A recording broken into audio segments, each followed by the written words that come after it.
Hello everyone. So following on from our last video, after we'd spent the 7 days canoeing on the Nordmarken lake system, we returned back to the campsite where we left the truck, and we decided to stay there for the night.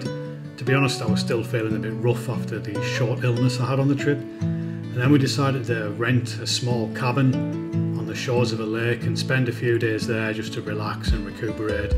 It was by the town of Töcksfors in the west of Sweden, and nearby is the car graveyard at Båstnäs, which is somewhere where I've wanted to visit for a long time. So as soon as we were in the area, we decided to pop along and check it out.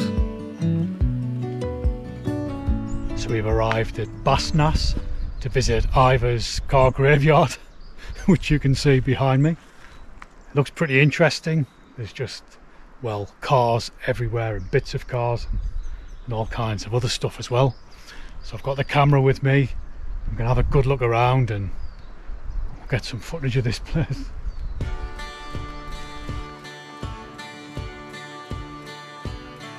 Hello, how are you? I'm living on the moon.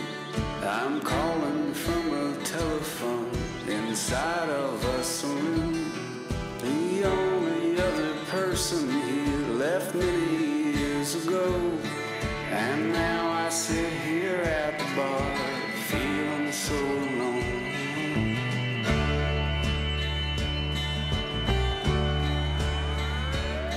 I've read all of the books I had and walked the planet round, but still the thing I'm looking for refuses to be found, except this clanging deep regret. Oh, I am such a fool, a man who wanted quiet, so he went up to the moon. But now this precious solitude I once thought so sublime has changed my sense of what is real and what is in my mind. I think I hear the voices of my distant family, the laughter of my oldest friends for years I haven't seen.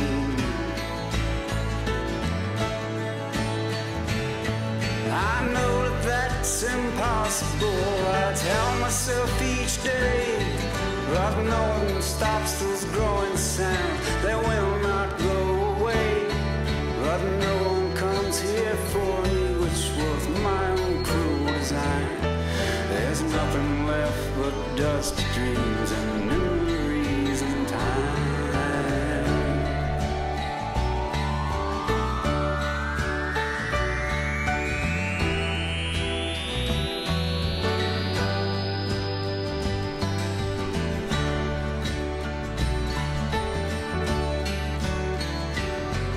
Hello, how are you?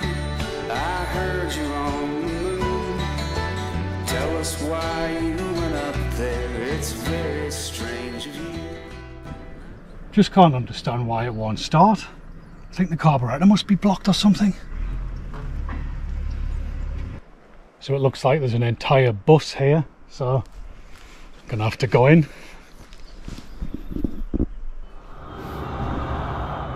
Seems solid enough.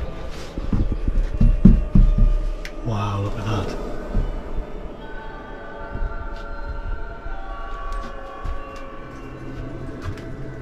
Nice mattress in here in case you fancy a kit. There's a blanket as well. Plenty of space for your luggage.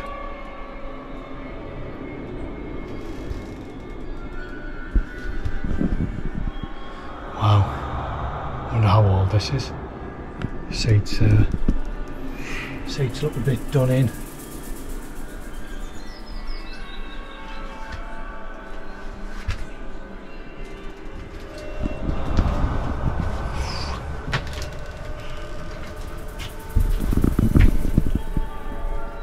What the hell that is?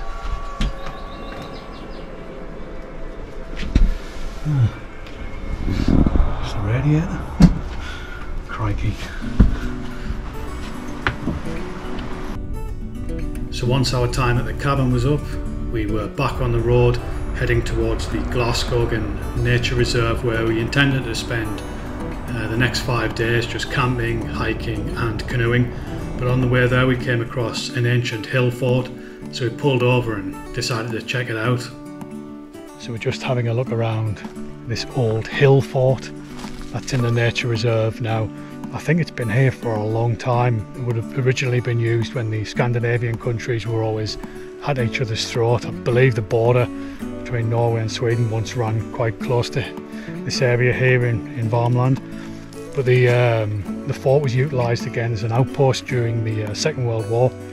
I think by 1940 the Germans had amassed their troops in Oslo, and it became clear that the German invasion was going to come from the west. So this area in Värmland, which was previously thought to be safe, you know, they kind of had to reinforce it with troops. And this is one of the areas that was used. And there's I mean, it's just a labyrinth of old trenches, and then you've got some accommodation units that you can go and have a look in, little bunkers. There's lookout points, machine gun turrets, and all sorts. So yeah, it's pretty interesting. I mean, it's absolutely in the middle of nowhere. If you can just see behind me, just got miles and miles of forest. But I guess there would have been probably hundreds of these little outposts that would have been put together from 1940 onwards.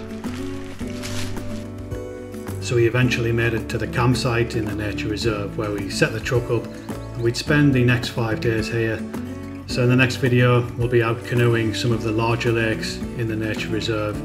But until then, thanks for watching, and I'll catch up with you again shortly.